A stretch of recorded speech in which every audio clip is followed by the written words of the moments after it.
Dva su zapravo osnovna smjera kako se sigurnost razvija. Dakle, na utrkama je sve napravljeno da je fizička barijera i fizička zaštita. Dakle, mi na utrkama imamo rollbar koji normalni automobili nemaju.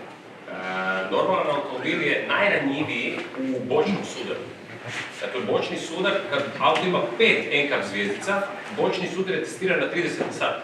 Ja kod kližem u drvo sa 40 na sat, nas ovdje nema, niko to ne može preživjeti, nijedan auto ne može preživjeti. Auto doslovno puca po pola, zato što je s jedne strane motor, s druge strane recimo diferencijal. Dvije teške stvari imate, jednostavno auto pukne i vi nadravite. U reliju se radi tako da se napravi kompletna školjka, kave se okolo i onda taj automobil može izdržati 70 na sat bočnog udara, opet ne više. I to je zapravo najveći problem kod sigurnosti kod automobila. I u jednom, i u sportu, i kod serijskih automobila. Drugi problem je zapravo, nije toliko što ćete vi svojim tijelom, ne znam, proći kroz granje ili nešto tako slično, sad ovo malo morbidno, ali tako nažalost u sigurnosti je, nego je problem kada se zaustavite istog momenta. To tijelo fizički, da li je to 40, 30 ili 50 G, jednostavno ne može podnijeti. Najfinije, najljepše kada se automobil ili rola, ili zato postoji te zone udara kad jednostavno auto upija na sebe što više te sile G i onda nakon toga se jednostavno zaustaviti. Tako da je lijepo imati ispred sebe nekakvu dugačku haubu ili airbag ili nešto tako slično. I na kraju krajeva cijela instrument ploča sad u serijskom automobilu je napravljena da vi nju probijete sa svojim tijelom. Dakle, sve što mi vidimo da je čvrsto ovako ili onako napravljeno da u sudaru jednostavno pukne. I da recimo vaše koljeno bude snažnije od plastike koju bismo mi voljeli da bude što tvrđe. I Rimac je 12 automobila do sad zdrobio da bi mogao dobiti homologaciju. I ista stvar je, znači ono je komad nekog karbona koji opet mora apsorbirati udar, a ne biti onaj čvrsti onak pajing, jer onda smo mi, ajmo reći na neki način, prvi, jel? Kad su pitanje serijski automobili, mi imamo već sigurnosnu opremu na sebi, u trkačim automobilima, a u serijskim automobilima uvijek vodimo brigu da čovjek mora komfortno sjediti.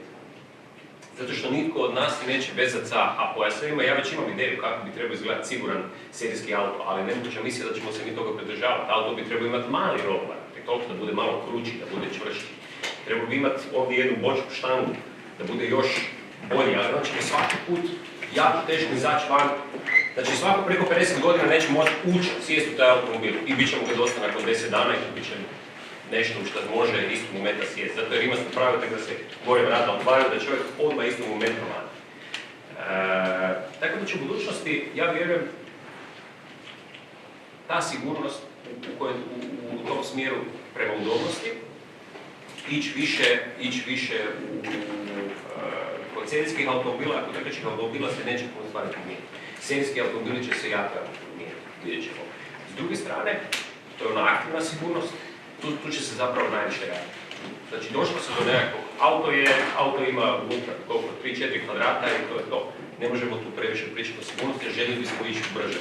Tu će se zapravo na aktivnoj sigurnosti zapravo najviše raditi, odnosno vi ćete najviše raditi. IT industriju, mi čekamo IT industriju da nešto pametno napravi, da mi znamo kada će iskočiti jelen ili da je već iskočio jelen.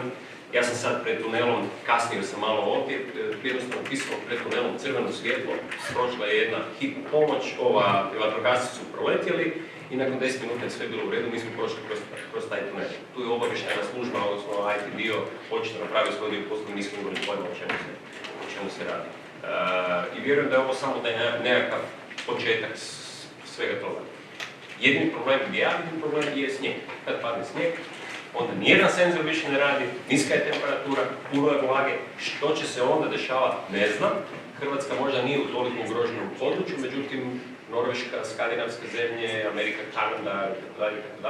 će imati jedan veliki challenge i opet evo izvolite vama problem da ga rješavate u budućnosti. Kako ćemo upravljati automobilom kad više nemamo ni jedan podatak koliko brzo idemo, ni gdje su trake, kamere, neće moći ništa snimiti, skupljat će se snijeg, da li ćemo se u tim trenucima voziti ili ne, ja ne znam, ali bit će jako snimiti. Sam odgovorio na pitanje. Relije, Odmah smo krenuli u ovom segmentu koji zapravo je nekakva središnja priča, a to su svi ti moderni sustavi i ono što dolaze u njima, ali naravno sve je povezano. I svijet utrka i svijet... Najbolju mehanika i materijali. Tamo se razvijaju još uvijek materijali.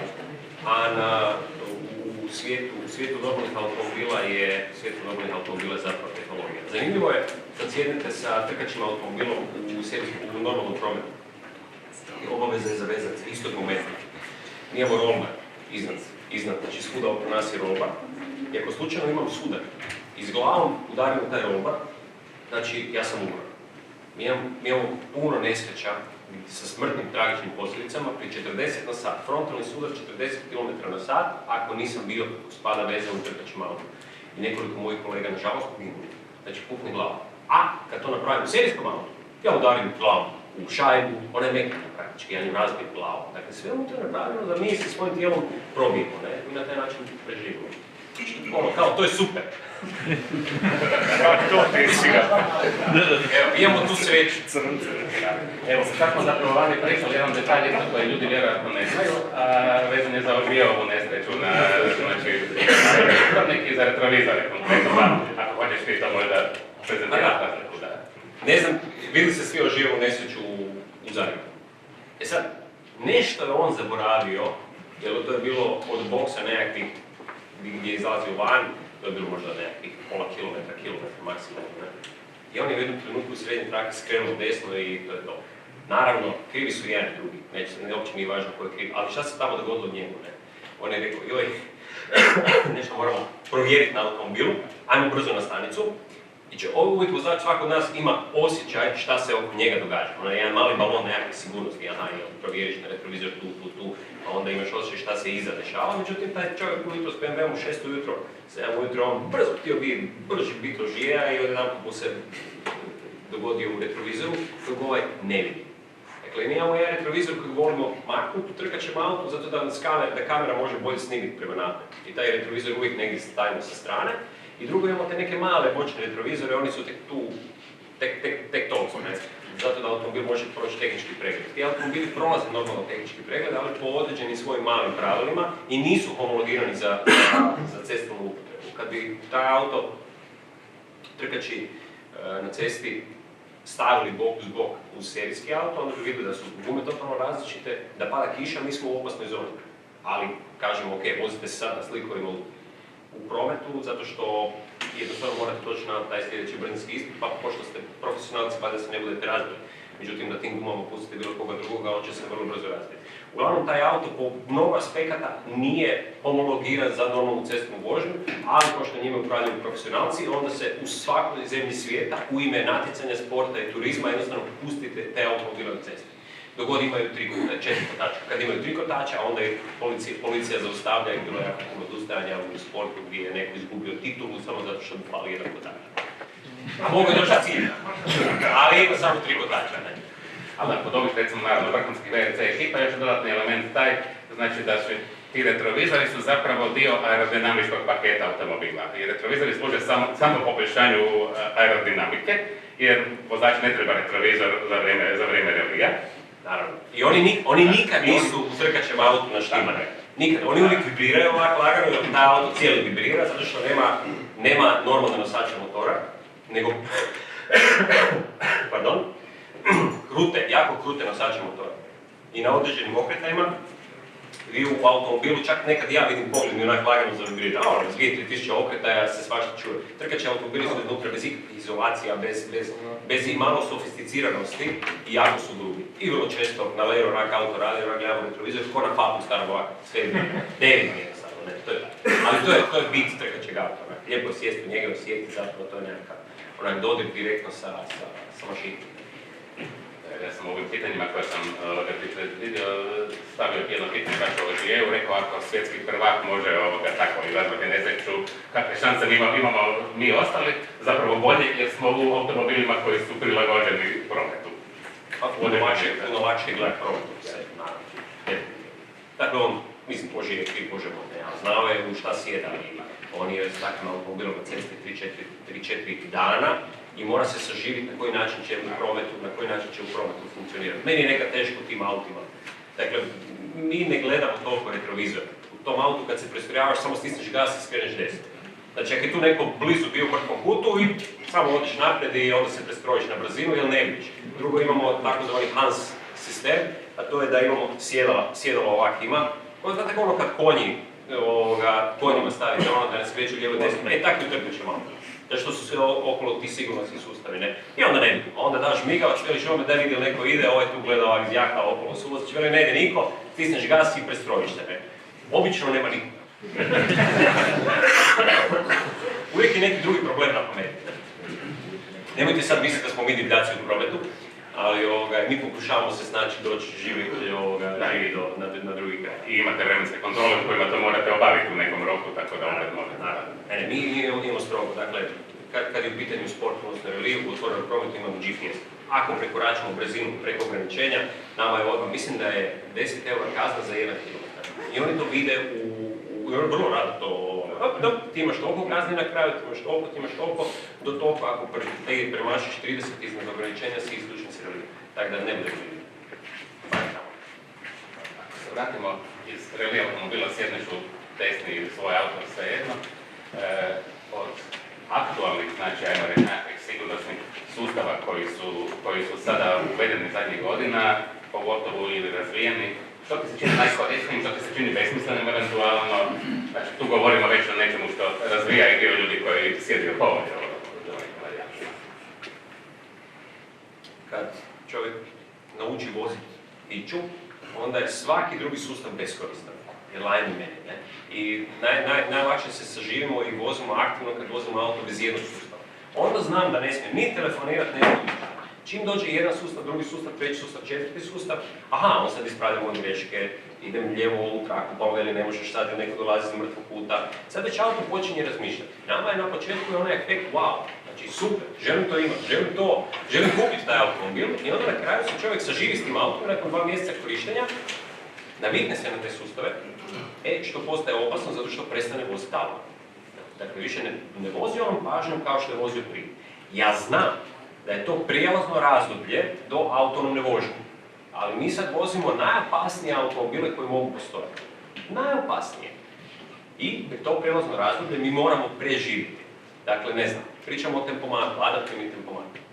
Lako se naviknuti na njega da on uvijek lagano započne. Međutim, on u jednom trenutku kaže pip pip, to je taj signal kad se on isključi. Pa kakav je to pip pip, čujem ih dnevno 70, ne? I baš u tom trenutku se on isključio i sad on više neće meni zakočiti zbog automobila ispred, da li zbog toga što sam ja nešto kliknuo ili se zaletila jedna buba ili je počela padat kiša. I on više ne reagira. Meni neko treba reći, ej kume, ovo ti sad ne radi, ali pip pip meni nije dovoljno. I puno nesreća će se, dakle to je samo jedan primjer, puno nesreća će se dogoditi upravo u tim fazama. Recimo onaj lane assistance. Lane assistance je super, međutim i kuži autoindustrija da je on jako opasan. I on u jednom trenutku onak samo meni cima volan. Sve to u redu, ako je suha cesta, ako se vozim 70 na sat. Međutim, ja se vozim 130, 140 ili 150 po autocesti koja je mokra. I lane assistance, ja skrećem lijevo, on meni auto potegne desno, ne? I može biti svašta. Može biti automobil, iza, ispred, vamo, tamo može biti svega i svačega. Što je opet opasno. Opasan je opet radarski tempomat zato što on koči naprijed. On vidi radar naprijed, ispred, 150 metara vidi da jurim prema kamionu. Ali on ne reagira kako god da sam ja njega namjestio. Logično je da vozač pusti gas lagano i da na 150 da ne troši pločice, jer se na velikoj brzini najviše troši pločice, da ja neću da ću lagano samo pustiti gas i da ću se lagano usporavati prema tom kamionu ako ne želim kočiti. Međutim, on drži gas, tik do kamiona i onda naglo se koči. To je sve u redu ako ja nemam još jedan vozač iza sebe. Ako imam još jedan vozač iza sebe, onda smo svi u problemu, jer on ne očekuje da ja naglo počnem kočiti. I onda ćemo se mi svi međusobno ćemo imati velike probleme, a sudski vještaci, velike upitnike iz glave zašto se određena nesreća dogodila. I to nas sve čeka u sljedećih 20 godina, 30 godina dok ne dođemo do autonomnih automobila. Trenutno je velika većina na cesti automobila bez tih sustava, zato što je prosječna starost automobila 13 godina. Sad lagano dolazimo do tih automobila i dolazimo do toga auto je kuća. Uvijek je auto kriv. Dakle, što god da se dogodi, ovo nije reagiralo, ono nije reagiralo, ovo ili ovo nije napravilo. Ja to znam s utrke, zato što ja nikad nisam kriv zašto sam izletio. Svi imamo svoj ego, dapače, šta se dogodilo, ne znam, otpao mi kotač, kočnice su mi zablokirale baš sad, gume su bile prehladne ili je bilo previše šodera na cesti, uvijek se nešto drugo dogodi. Ne mogu ja reći sam sebi da pogriješio sam, prekasno sam kočio. Što će reći onaj ko ti daje novac? Što će ti reći onaj ko ti kupio auto? Uvijek se nešto drugo dogodi. Nažalost. Imamo je, jedne najboljih sustava. Dakle, po meni je 70% sustava koji izađu van sjajni. 30% slučajeva su super, ali ćemo ih mi zloupotrijebiti. Jedan od najboljih sustava zapravo koji je smanjio smrtnost na cestama je ABS i ESP sustav. Dakle, kad me bilo ko pita koji auto da kupim nekome za prvi auto ili sam sebi za prvi auto, bilo koji auto, bez obzira na to imali stražni pogon, prednji pogon, 4 pogona, bilo kako, auto da prođe na tehničkom pregledu, da ima nove gume, dakle ne starije od 2-3 godine, stvarno da ima dobre gume, i da ima ABS i ESP. I ništa drugo. Tu smo riješili 70% nesreća sa smrtnim posljedicama, zato što mi ne znamo upravljati automobilima, kao što ja ne znam letiti. Dakle, upravljanje automobilima, ono što mi radimo automobilisti je klizanje automobila, povraćanje natrag, pa je to ta vaga između puta upravljača i gasa, a mi to vježbamo godinama. To isto kao što ja ne znam letiti u padobranstvu, ja sam skočio s padobranom. Rekao, vi niste ljudi moji, vi niste normalni. Koliko nesreća se dešava kad padobranac izleti van i onda jednostavno se ovi početnici i uđe u ovaj kolik i doviđenja, i njega više nema, on više ne može ništa napraviti. Je sile ga povuku i padne u nesvijest i sad ako se otvori padobran otvori, ako ne, ako se zapetlja, ne zapetlja. Ista stvar je i kod automobila, odnosno sa klizanjem automobila. Dakle, vi ne kližite automobilima, vama to nije fora, meni je to gušti, ja imam možda nekako tu po navodnicima sreću, da ne kažem da je nesreća. Međutim, kada vam auto klizne, niko od vas neće znati kako reagirati, čak i ako negdje pročitate, nećete znati kako reagirati. Ja sam išao na skok s padobranom i meni su objasnili tamo, kad iskočiš van iz aviona, onda napravi ovo. Dobro, sad idemo gore s avionom i sad se idemo baciti faru. Ja sam sve napravio kontra. Naravno da napravi kontra, zato što jedanput su se otvorila vrata od aviona, dolje sam vidio bezdan i ovaj me je gurnuo van. Ništa nije išlo po mojoj volji, onda kad bi ja htio, onda kad se ja koncentriram, ali na isti način se dešavaju i nesreće. Totalno isto, ne onda kad vi želite, nego onda kad će se ono dogoditi. Nikad kad čovjek želi. Postoje škole vožnje, to je super, ali to je, ja radim na tome da otvorim jednu školu vožnje, da ljudima pokušam objasniti u kojem psihičkom stanju se nalaze za upravljača. Ne onako kako mi to želimo. Ja za upravljačem spavam, dekoncentriran sam, razgovaram i od onoga nekakvog automobiliste koji je vozio ili Monte Carlo, ja sam ne prosječan, nego ispod prosječni vozač. Ja toga moram biti svjestan. Moje sposobnosti su, pita Boga gdje je. Od jedan put ja telefoniram, ni znam koliko idem na sat, nemam blage veze. Sve je to dozvoljeno i sve ćemo mi to koristiti. Ja bih bio prvi lažan da bih rekao da to nije isto. Nažalost je tako. Loši smo. I ja ne očekujem da vi znate ispraviti auto. Zato vam je ESP, kogod ga izmislio svaki čas. Naravno, sad smo dok si vozio ovamo se isto dopisivali, odgovarali od toga. Nisam se dopisivao, ja sam ti samo odgovarao na poruku.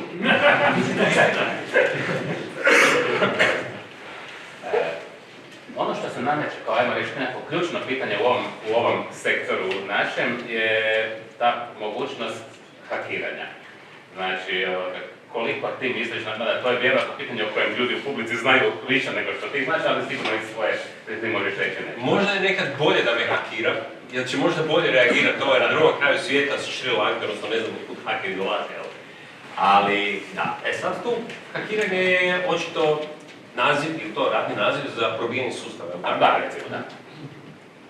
Jednom sam bio na panelu, Continental proizvodi razne tehnologije osim guma, i bio sam na jednom panelu gdje su mi objašnjavali hakiranje i neprobornosti sustava i razne njezgere i tako dalje. Ja to ništa nisam shvatio. Mene samo interesira jednog dana kad netko drugi preuzme kontrolu, da taj cijeli sustav funkcionira. Da li je to sustav prepoznavanja znakova, sustav komunikacije između dva automobila, sustav komunikacije sa prognozom vremena, da on uvijek funkcionira. Vjerujem da će tu biti itekako izazovno u budućnosti da to zaista funkcionira i kad pada snijeg, i kad je kiša u svakoj mogućoj varijanti, da mi budemo 100% sigurni. Ali ja ne znam puno o tome. Daj ti meni, molim te, reci, znači kako ćemo mi jednog dana funkcionirati da to zaista radi? Pa, to dolazi vjerojatno sa autonomnom vožnjom. Evo već pričamo, ali evo. Evo, smijem ja malo... Molim, želim nešto. Svog motišta, ako abstrahiramo sada nas, ljudski faktor, ne i naše reakcije, strah i od nepoznatog i tako dalje, mislim da se sve ovo može svesti na rečenicu let's talk about software. Dakle, ne radi se o sustavima, nego o softveru. Nema neprobojnog softvera, nema softvera, nema softverskog koda, koliko god on kratak i provjeren dio, za koji možemo reći da je 100% ispravan i da je 100% siguran. Zakon, da ovo ispravnost ide. U interakciji sa 1000 drugih takvih komadića softvera može se dogoditi zaista netestirana, nepredviđena situacija. I to je uvijek tako. Dakle, uvijek će zapravo postojati taj jedan rizik i srazor. Dakle, sve se svodi na softver. Sa sigurnosnog aspekta nema neprobojnog softvera, samo mu moraš prići. I drugo, neće biti situacija, odnosno nećemo moći reći da su 100% sve moguće kombinacije istestirane. Znači pričamo o beta softveru, jel? Ne, sam softver. Produkciji? Nema 100% sigurnog softvera, nema 100% istestiranog softvera. Sam softver je beta. Ja sam očekivao da ćete me umiriti. Dakle, opet smo na ljudskom faktoru. Uvijek je ljudski faktor uvijek. Ne, to je, ima jedna prezentacija u ponedjeljak gdje je jedna grupa ljudi izmislila nešto protiv divljih životinja. Infracrveno, i to se montira u kablu. I onda divlje životinje neće ići na cestu. Što je meni super, svako od nas je bio u situaciji da zgazi kokoš psa, ne da Bog psa, stvarno, jelena i problem je kod nas što imamo male životinje, one nisu toliko opasne. U Finskoj i u Skandinaviji, oni imaju velike životinje, sobove i još nešto i losove. Jedan od njih je opasan, direktno uskače u kabinu i opasan je po život da ga se udari. Jedan su mi rekli da, to je napravljeno protiv toga. Međutim, jedan auto neće riješiti problem. Riješit će kolona tih automobila problem. Dakle, oni će moći ići lijevo-desno preko ceste ako nema prometa, a kad dolazi promet, kad dolazi više automobila, onda će ih u principu protjerati. Sad ćemo vidjeti kako će to funkcionirati i da li će zaživjeti. Ali to je dobro zato što tehnologija uvijek ide naprijed. Kako će se životinje tome prilagoditi, ne znam, to je jedan mali sigurnosni aspekt, ali ja iskreno mislim da je jedan od velikih stvari, to je ono što bismo mi voljeli eliminirati, a to je brzina. Na zemlji brzina neće nikad moći biti velika. Mi nećemo imati vlakove i nećemo putovati nigdje 300 km/h sa automobilom, to će biti nemoguća misija, nego ćemo se uvijek tu vjerovatno vrtiti oko 100, 120, 150 km/h. Ako nas neko i hakira, da će biti hakiran si i zakoči. Ne, bit će ovih virusa koji ti neće to reći, ali se ti hakira. Nadamo se na vašim virusima da dođu pa ništa ne rade. Tu je, ja pokušavam zamisliti kako izgleda industrija, pratim industriju, na koncu toga što se trenutno događa. Kako će izgledati ta industrija, kako ćemo mi voziti automobil u budućnosti. Još uvijek nemam nekakvu adekvatnu ideju. Smatram da su možda autoceste najjednostavnije za matematički zapratiti, za snimiti. To je ono što nam zapravo najviše treba. Dakle, ja se sad vozio iz Zagreba do Zadra i onda ako neko kaže, aj sad u Zadru preuzmi volan i vozi se sam do Petičana. Ok, to je meni čisto u redu. Ali problem što imamo jedan drugi faktor, a to je da ćemo manje voziti. I onda ćemo biti zapravo loši vozači na lokalnim cestama. Vjerujem da ćemo prvo pokriti autoceste, a onda tek lokalne ceste. To vidim kao realnu budućnost. Ovo ostalo, da ćemo svaku lokalnu cestu i svaku situaciju moći matematički lijepo pokriti, da će automobili stvarno biti spremni na to. Ne znam, ne vidim točno kako. Da, to je sigurno dosta daleko, dok su autoputevi barem u razvijenim zemljama i sa dovoljno mladim voznim parkom i dovoljno... To je jeftino za napraviti, autoceste su jeftine za napraviti. Ok, morat ćemo očiti samo radove na cesti na drugačiji način obilježavati, da vozilo zna da su ovdje radovi na cesti ili preuzmi upravljač. Ali ove lokalne ceste, mislim da je previše stvari koje na lokalnim cestama može početi. Ne znam kako se to Tesla radi po lokalnim cestama. I neko od vas vozio Teslu s autopilotom po lokalnim cestama? Ja nisam. Jel radi da čujem? Radi osim na kružnom toku. Onda ide preko kružnog toka. To su su ovi novi.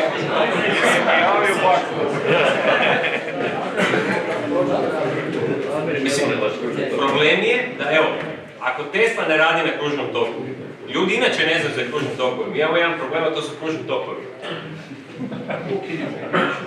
Dođete bilo gdje, u bilo koji grad u Hrvatskoj, niko se ne zna voziti po kružnom toku.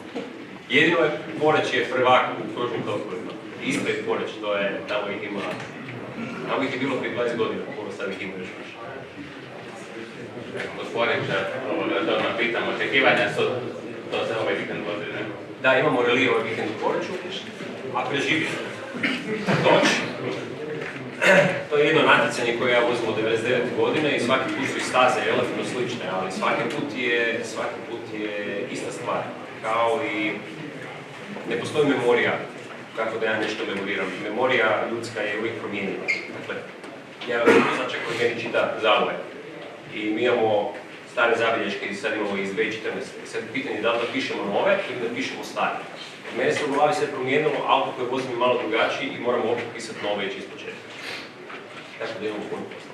Mi zapravo radimo dio posla koje kamere i, ajmo reći, moderna tehnologija može bez ikakvih problema riješiti. Ali imamo jedan ljudski faktor, to je kakav ja stvar, gdje visi, gdje ne visi, prolazimo kroz Žugunje, gledamo pješke, gdje šta ima. Mi to zovemo poljoprivredom, malo gledamo da mora je autom proći kroz kokošinjac, ako mogu biti brzo.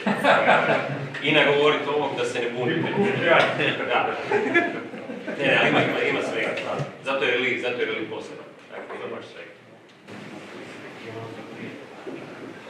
U tom pogledu odmah još jedno pitanje vezano za relije.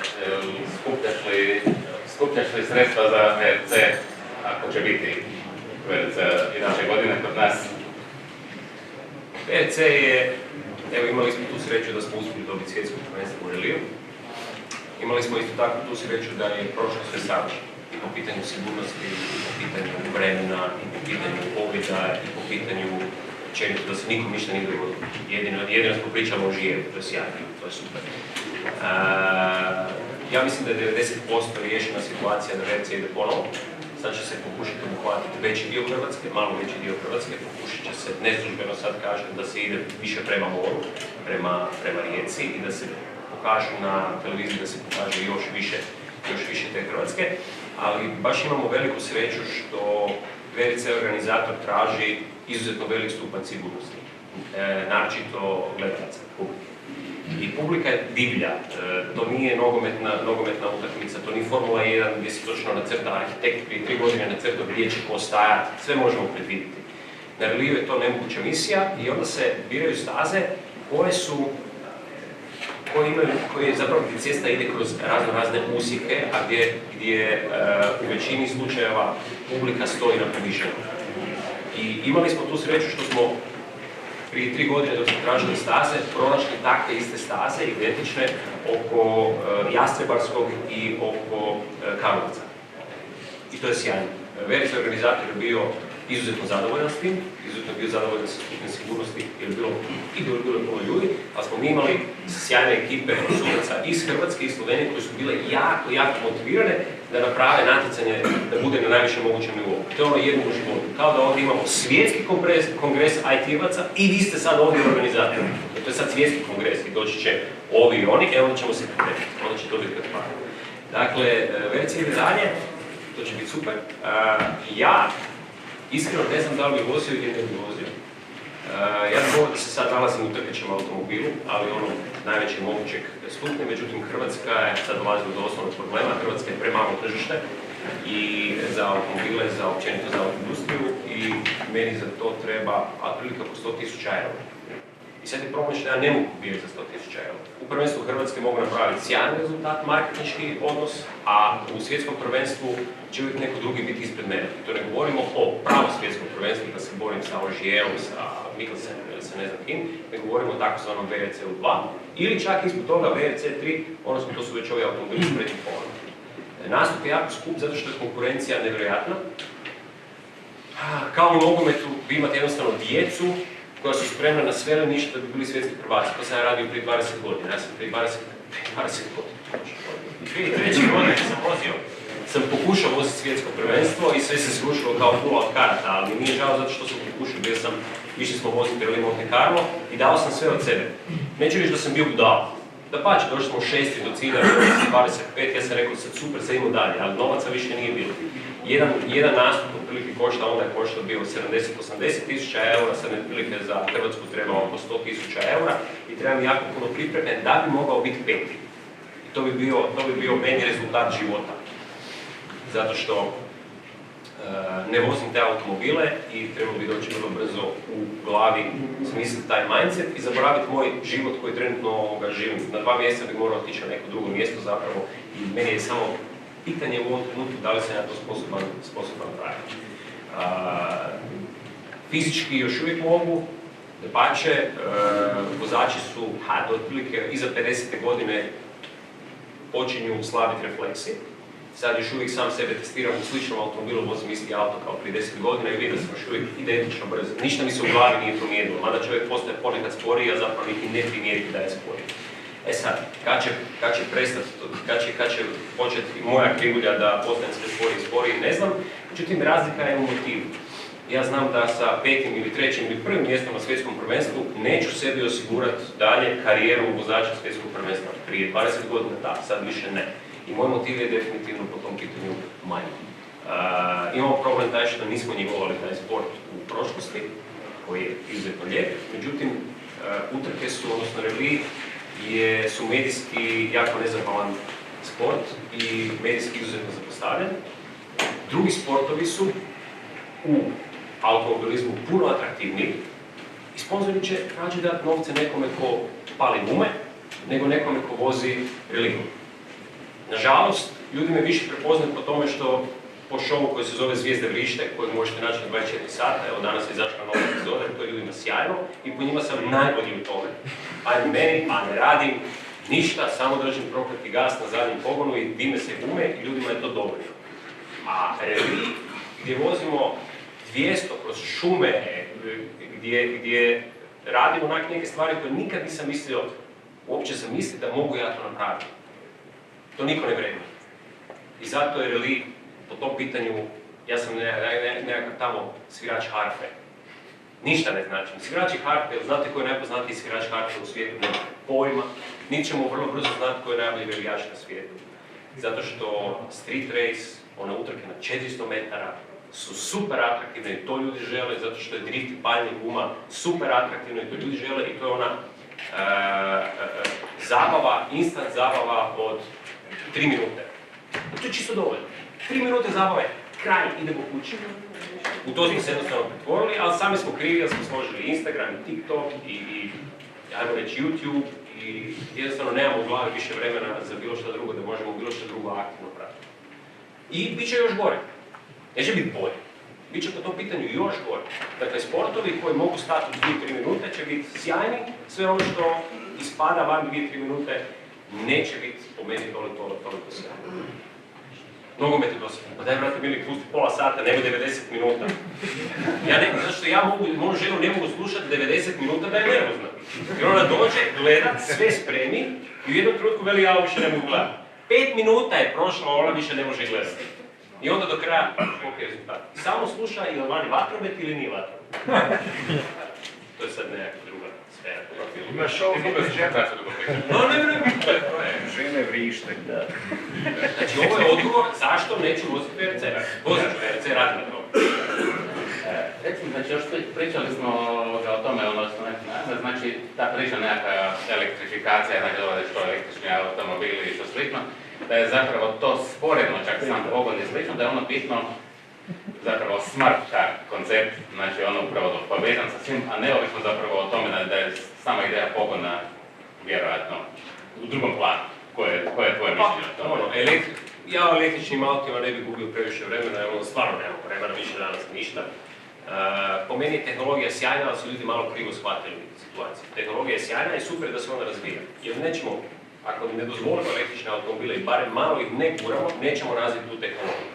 Ali usporedno s tom tehnologijom, upravo to razvija se tehnologija autonomne vožnje, odnosno smart carova.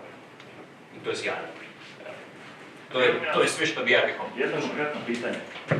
kad dođe greška u autu ili ne znam, barači uzmu, šta je najbolje s takvim autom? Iskočite iz auta. Što, kada? Recimo konkretno pitanje.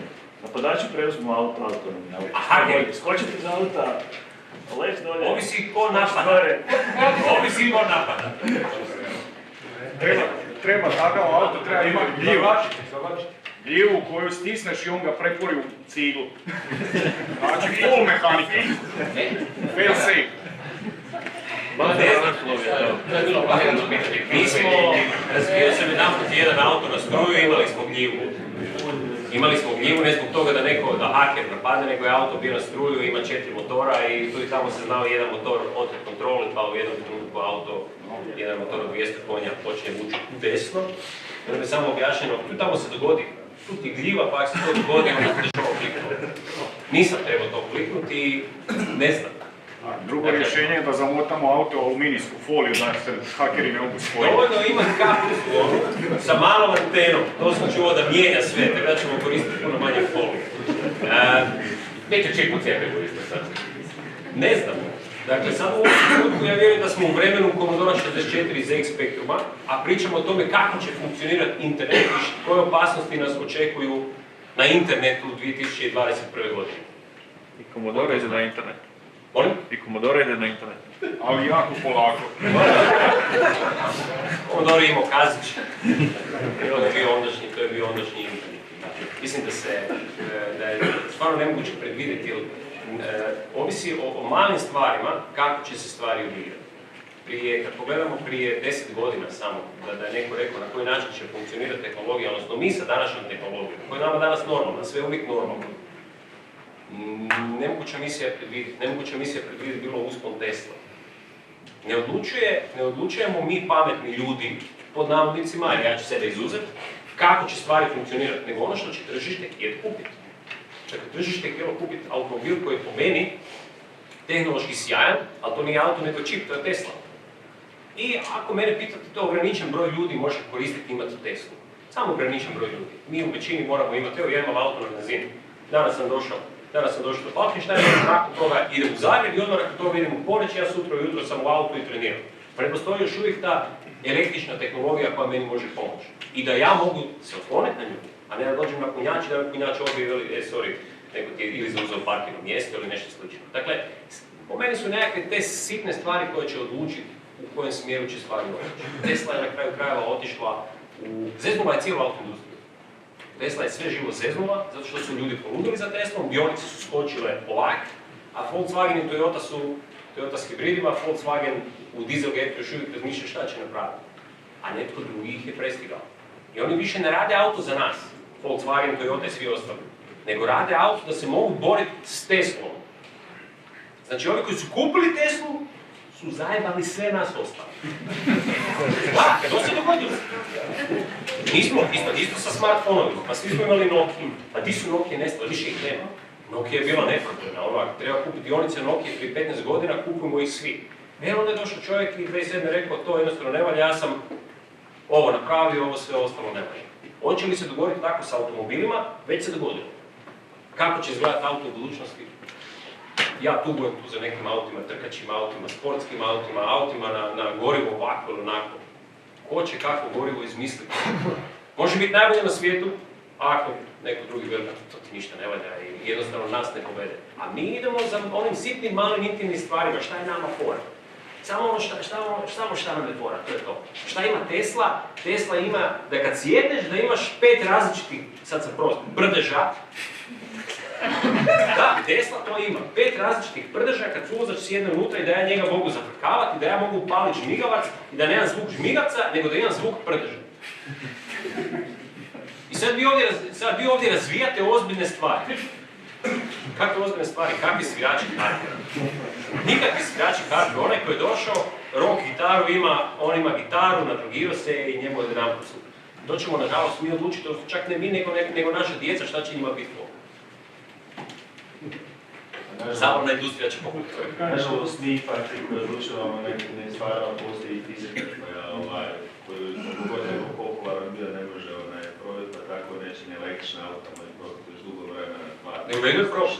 Pitanje je samo hoće to neko kupiti. Mogu poneko koliko hoće, neće imati svoju. Hoće li, pardon, imam jednu ideju, hoće li u budućnosti postojati open source auto?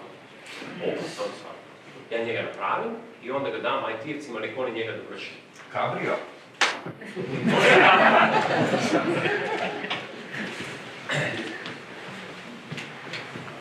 Imam još jedno pitanje, a to je, znači, da se vratimo u ove neke lokalne okvire. Znači, mi u Hrvatskoj imamo te poticaje za kupovinu električnih automobila koji su kakti super za okoliš, pa onda se to razgrabi u 2 dana ili 2 tjedna, koliko već je trajalo. A mislim da bi bilo inteligentnije, a da zbog toga, ako se već nešto potiče, da se daju poticaji za napredne sigurnosne sustave, a ne za vrstu pogona. Jer to može inteligentnije, znači to da se navodi ljude da kupuju sigurnije automobile, inteligentnije automobile, a ne automobile koji vode na jedno gorivo, a mislim da to. Ne znam. Ne znam. Rekli smo ovoga da zato oslanjujući na tehnologiju postajemo sve lošiji vozači, nagradimo vožnju. Jedino da je bilo bolje rješenje da klinice učimo voziti u fičeki. Ne znam.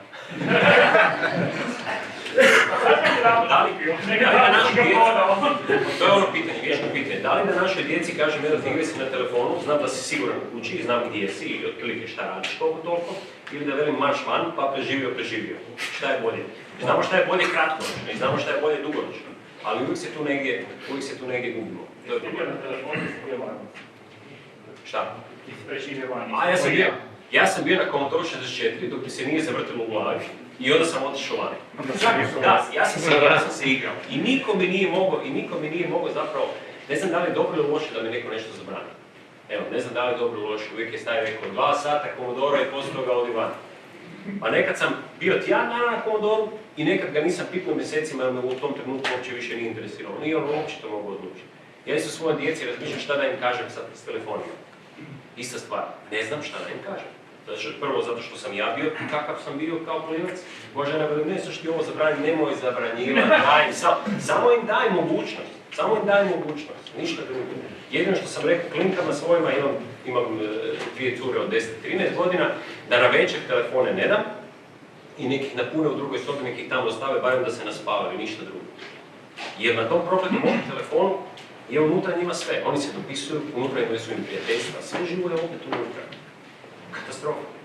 Evo, ja ne znam kako bi se s tim ponio, a znam da negdje griješim, ali ne znam točno gdje. Možda jedno pitanje vezano za IT aspekt. Rimac radi racing coach. Zašto ne bi napravili daily drive coach? To još ne radi. Još uvijek možda radi. Ali na taj način isti napraviti za svakodnevnu situaciju nekakvog instruktora koji je cijelo vrijeme online. Da. Kako, odnosno drugim riječima, kako da mi u trenutku nesreće izbjegnemo nesreću, tako? Kako da što bolje reagiramo, da budemo što bolje sigurni? Ne, da mi kaže auto nisi dao žmigavac kad imam se djelo. Jo. Znači ja budući kad će da Šta sad to može da nekako igra? Ko je to bio? Ima jedan auto koji cijelo vrijeme se pali se leda sistema. Cijelo vrijeme, ali nije da mi onda teže volako. Ok, tu se još malo izborim s njim. Nego pip, ali 2 put se javi. Prvo je pip i onda je opet pip kad se vratim nazad. I to se ne može isključiti. Ne može se isključiti. Mislim da je Citroen C3 R.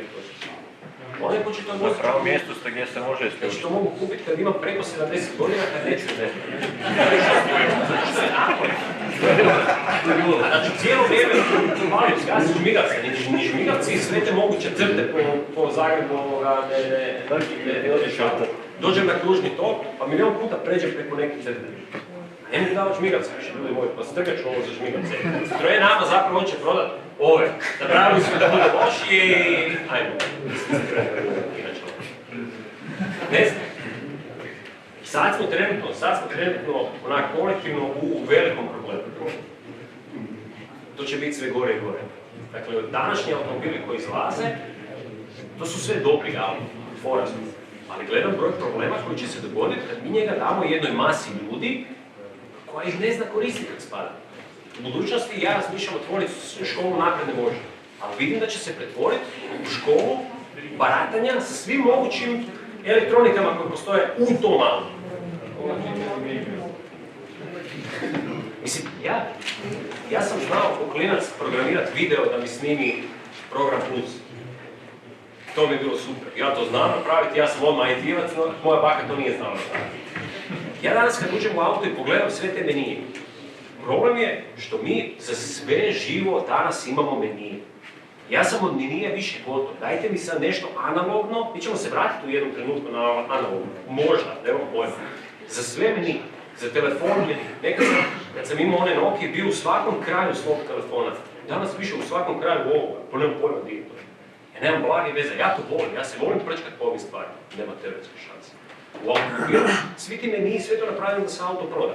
Čovjek dođe, žena dođe, sve koliko ima mogućnosti, koje nikad nećemo pogledati. To je kao da kupiš sobu sa 1001 kuću sa 1001 sobom i koristiš na kraju kuhinju i WC.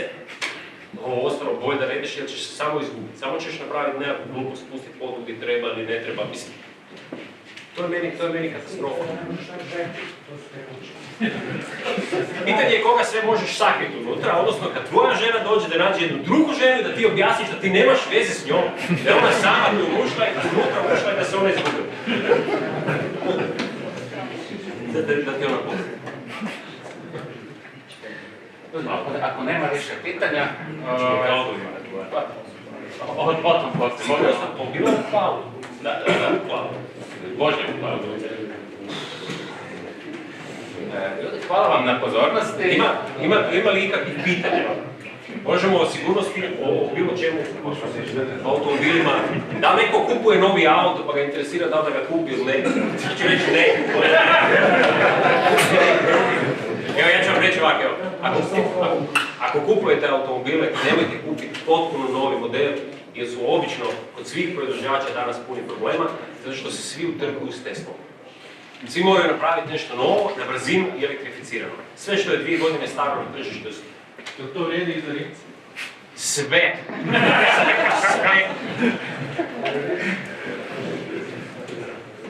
Kod Rimca će biti.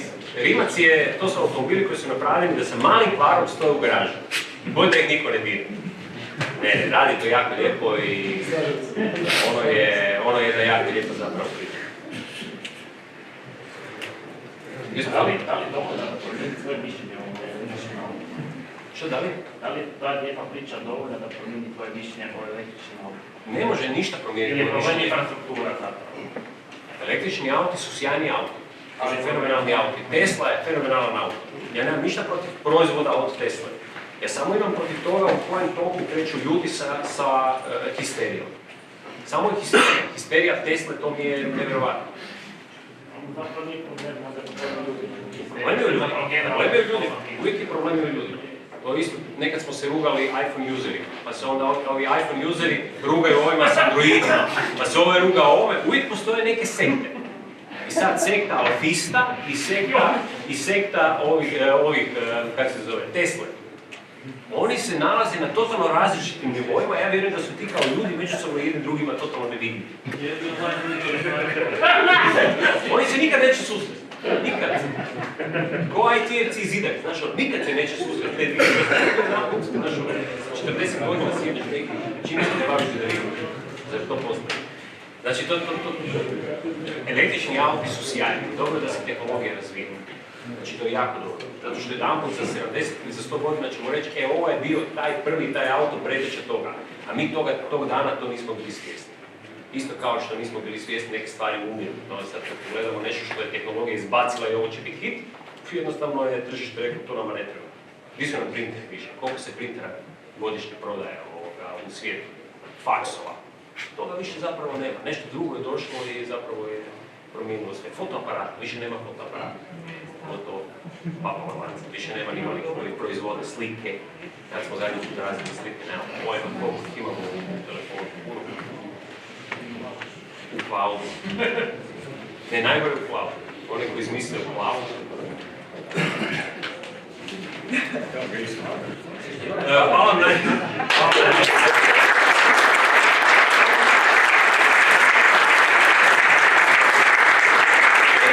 Žao što vam nisam odgovorio ni na jedno pitanje.